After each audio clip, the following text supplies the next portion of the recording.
자, 우선 제일 먼저 나와 있는 내용이 뭐냐면 문학의 정의.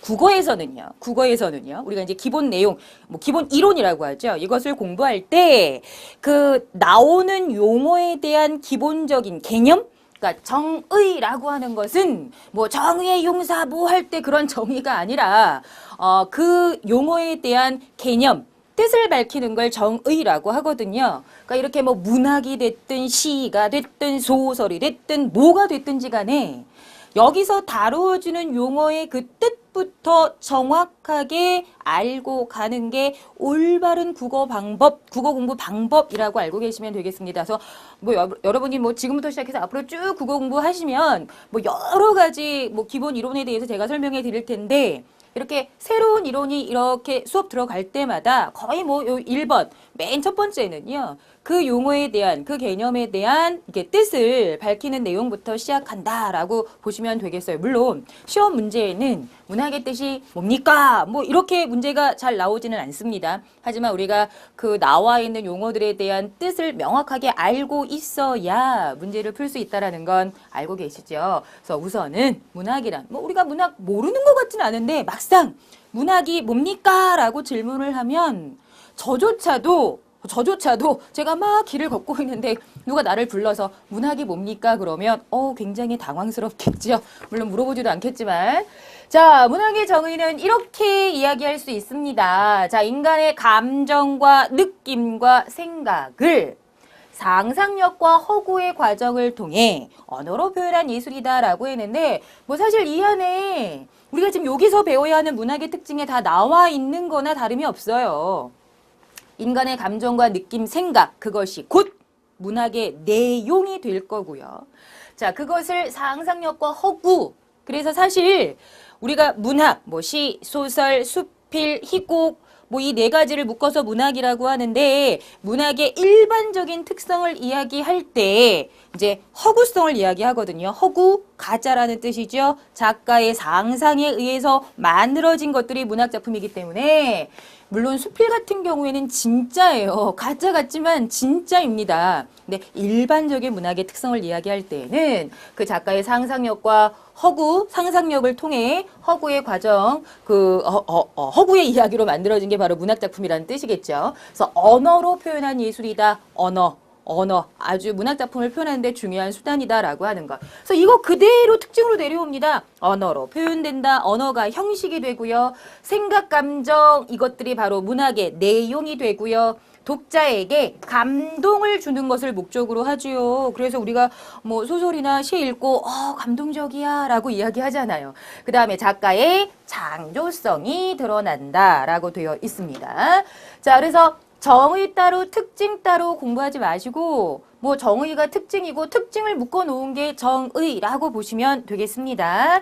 자, 그 다음은 문학과 현실의 관계입니다. 사실 우리가 이 문학과 현실이 언뜻 보면 관련이 없어 보이지만 자세히 여러분이 뭐 시든 소설이든 읽어보시면 우리가 감동을 하고 뭔가 그 작품에 공감을 한다라고 하는 것은 그 문학 작품 속에서 우리가 살고 있는 어떤 삶의 모습에 비슷한 점을 발견했기 때문에 뭐 본인도 모르게 고개를 끄덕이면서 나도 공감 그래서 감동받았어 라고 하는 경우가 있거든요. 그리고 실제로 시험 문제에 문학 작품들이 나올 때 뭐 시가 됐든 소설이 됐든 그 작품과 우리가 살고 있는 현실과의 관계를 물어보는 이게 문학 이론 중에 진짜 우리가 알아야 되는 중요한 이론 중에 하나거든요. 그래서 그 관계를 물어보는 문제가 가끔 나오기도 하기 때문에 알아두셔야 되겠습니다. 자, 문학과 현실. 작가는 현실에 있음직한 일 그러니까 실제로 있었던 일이 아니라 있음직한 얼마든지 일어날 수 있는 일 그런 일을 바탕으로 문학의 언어를 통해 세계를 재창조한다. 근데 이런 얘기를 하면요. 가끔 어떤 분들이 그런데 제가 읽은 소설은요. 도저히 현실에서 있음직한 일이 아니에요. 뭐 근데 실제로 진짜 우리 서점에 가면 소설들 중에 뭐 SF 뭐 판타지라고 해야 되나? 도저히 일어날 수 없는 일들을 바탕으로 하는 소설들이 있지요.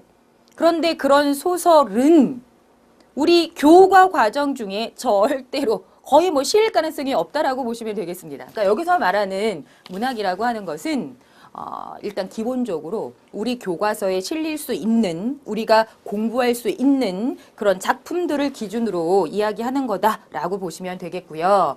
자, 그런 일을 바탕으로 언어를 통해 재창조하는 것, 재창조. 여기서 이제 그 작가의 창조력이 발휘가 되는 거겠죠.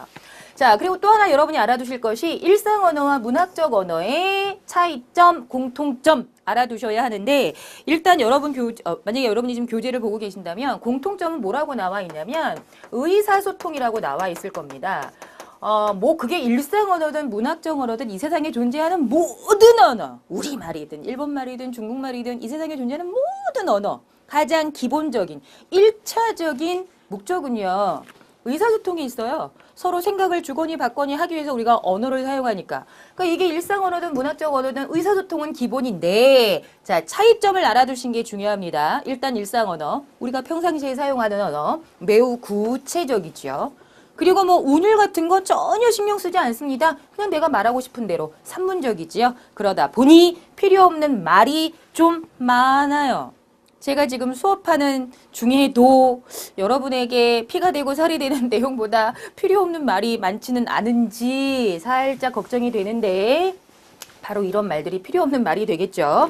자, 그러나 자, 문학 언어는요, 주로 정서, 감정적 표현이 많죠. 그리고 운율적 표현이 많습니다. 물론 뭐 소설이나 수필 같은 이런 문학 작품도 뭐 운율감이 있다라고 하는 건 아니지만, 뭐 소설이나 그다음에 수필 같은 경우에는 뭐 시가 아니기 때문에 운율이 필요 없어요. 그러니까 이제 그런 뭐 산문 문학에는 운율적 표현이 나타나는 건 아니지만, 그래도 그런 소설이나 수필, 뭐 희곡 같은 이런 운율이 필요 없는 산문 문학에도 분명히 되도록이면 필요 없는 말들을 빼고 필요한 표현들만 쓰는 경우가 일반적이죠. 그래서 이제 그런 걸 두루두루 묶어서 뭐 운율적 표현이다. 자, 그래서 여기 지금 보시면 필요한 말만 쓰고 있다. 뭐 이렇게 보시면 되겠습니다. 그래서 실제로 문학과 현실의 관계, 문학은 현실을 바탕으로 해서 재창조된 것이다 라고 보시면 되고, 자, 그러다 보니 우리 문학 언어라고 하는 것이 따로 있는 게 아니라, 절대로 따로 있는 거 아니에요. 여러분이 뭐 시 읽어보시고 소설 읽어보시면